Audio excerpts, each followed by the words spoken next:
بعض اوقات انسان دیکھتا ہے کہ اس کی برسوں کی محنت جیسے رائگاں چلی گئی. 10 سال شاید اس سے بھی زیادہ کوشش کی، پسینہ بہایا، مگر حاصل کچھ بھی نہ نکلا. ایسا لگتا ہے جیسے تمام ثمرات، تمام جد و جہد، سب محنتیں برباد ہو گئی. کوشش آپ نے کی، نیت آپ کی خالص تھی، مگر قسمت کی خوبی دیکھیں کہ منزل کے چند ہی قدم رہ گئے اور نصیب نے رخ بدل لیا. ایک شاعر نے کیا خوب کہا ہے، ٹوٹی کہاں کمند، 2-4 ہاتھ لبے بام رہ گئے. ایک شاعر تھا، وہ آپ کو پتہ ہی ہوگا کہ یہ جو کمیونسٹ ہوتے ہیں یہ بھی ایک علیحدہ ہی انقلابی سوچ رکھتے ہیں. تو میں اس کا نام نہیں لیتا، مگر اس کے اشعار میں ایک ایسی چنگاری ہے جو آج بھی جلتی ہے. انقلابی عمل میں یہ سارے مراحل آتے ہیں. فرض کریں کوئی کوشش ناکام ہو جائے، کوئی رکاوٹ آ جائے، ایون کہ کوئی جھٹکا لگے، تو مایوس نہیں ہونا، بلکہ اپنے ساتھیوں کی، اپنے ہم سفروں کی ہمت بڑھانی ہے. اور یہی وہ وقت ہے جب وہ کہتا ہے کہ یہ فصل امیدوں کی ہمدم اس بار بھی غارت جائے گی، سب محنت صبح و شاموں کی اب کے بھی عکارت جائے گی. دھرتی کے کونے خدروں میں پھر اپنے لہو کی کھاد بھرو، پھر مٹی سینچو اشکوں سے، پھر اگلی رت کی فکر کرو. پھر جب ایک بار اجڑنا ہے، ایک فصل پکی تو بھر پائے، تب تک یہی کچھ کرنا ہے. تو اب آپ دیکھیں کہ شعر کے حوالے سے کہ ایک مقصد ہے، یعنی کہ سامنے انقلاب برپا کرنا ہے. کیا خوبصورت جذبہ ہے. یعنی کہ ایک کوشش ناکام ہو گئی، کوئی بات نہیں، پھر تیار رہو اس کے لیے، اگلی کے لیے. ایسا نہ ہو کہ ایک بار کی ناکامی تمہاری ہمت توڑ دے اور تم اپنے دل سے ہار جاؤ. نہیں، پہلے سے طے کر لو، اگر دوسری بار بھی ناکامی آئے تو آنے دو.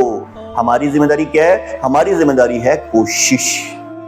نتائج اللہ کے ہاتھ میں، کیونکہ اصل کامیابی وہ نہیں جو آنکھوں سے دکھائی دے، بلکہ وہ ہے جو دل میں یقین بن کر جم جائے کہ محنت کبھی ضائع نہیں جاتی.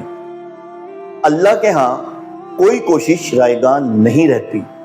دیکھیے، اللہ کے رسول صلی اللہ علیہ وسلم کی زندگی میں بھی ہمیں یہی سبق ملتا ہے. جیسا کہ غزوہ بدر میں مسلمانوں کو فتح نصیب ہوئی، مگر احد میں آزمائش آ گئی. کیا ہوا؟ 70 صحابہ کرام شہید ہوئے، زخم لگے، دل ٹوٹے. اگر اس وقت ہمت جواب دے جاتی تو اسلام کی گاڑی آگے کیسے بڑھتی؟ اللہ تعالیٰ قرآن پاک میں فرماتے ہیں وَلَنَبْلُوَنَّكُمْ، اور دیکھو میں تمہیں ضرور آزماؤں گا، بِشَيْءٍ مِّنَ الْخَوْفِ، خوف کی حالت سے، وَالْجُوعِ، فاقوں کی حالت سے، وَنَقْصٍ مِّنَ الْأَمْوَالِ، مالی نقصان سے، وَالْأَنفُسِ، جانی نقصان سے، وَالثَّمَرَاتِ، پھلوں کے نقصان سے، وَبَشِّرِ الصَّابِرِينَ، اور خوشخبری دے دو صبر کرنے والوں کو. الَّذِينَ إِذَا أَصَابَتْهُم مُّصِيبَةٌ قَالُوا إِنَّا لِلَّهِ وَإِنَّا إِلَيْهِ رَاجِعُونَ، کہ جب ان پہ مصیبت آتی ہے تو وہ صرف اتنا ہی کہتے ہیں کہ ہم اللہ ہی کے لیے ہیں اور اللہ ہی کی طرف ہمیں لوٹ کر جانا ہے. یہاں اللہ رب العزت مومن سے گویا فرما رہے ہیں کہ اگر تم میری راہ میں آزمائے جاؤ تو پریشان مت ہونا. یہی تو اللہ کے قریب آنے کا راستہ ہے. جو صبر کرتا ہے وہ دراصل رب کی رضا میں راضی ہو جاتا ہے. اب آپ یہاں دیکھیں کہ محمد علی جوہر جب وہ پہلی بار انگریزوں کی جیل میں گئے تو ان کی ایک بیٹی ایک مہلک مرض میں مبتلا ہو گئی اور وہیں اس کا انتقال ہو گیا. انگریزوں نے کہا کہ جاؤ بھائی جا کے دفناؤ نا. پھر وہ دوبارہ جیل گئے اور دوسری بیٹی کو بھی وہی مرض لاحق ہو گیا. خبر ملی کہ وہ بھی بستر مرگ پر ہے. تو مولانا محمد علی جوہر نے قید کے اندھیروں میں قلم اٹھایا اور جب انہیں یہ خبر پہنچائی گئی تو انہوں نے ایک نظم لکھی جس کا آخری شعر کہ تیری صحت ہمیں منظور ہے، لیکن اگر اس کو منظور نہیں تو ہمیں بھی منظور نہیں. کیا ایمان افروز کیفیت ہے. اب دیکھیں یہی وہ مقام ہے جہاں بندہ اپنی خواہش کو رب کی رضا کے سامنے جھکا دیتا ہے. یعنی کہ راضی بارضائے رب. یہ صرف الفاظ نہیں ہیں، یہ ایک کیفیت ہے کہ جہاں بندہ کہتا ہے کہ اے رب، اے میرے اللہ عز و جل، جو آپ چاہیں وہی بہتر ہے. میں آپ کی رضا پر راضی ہوں۔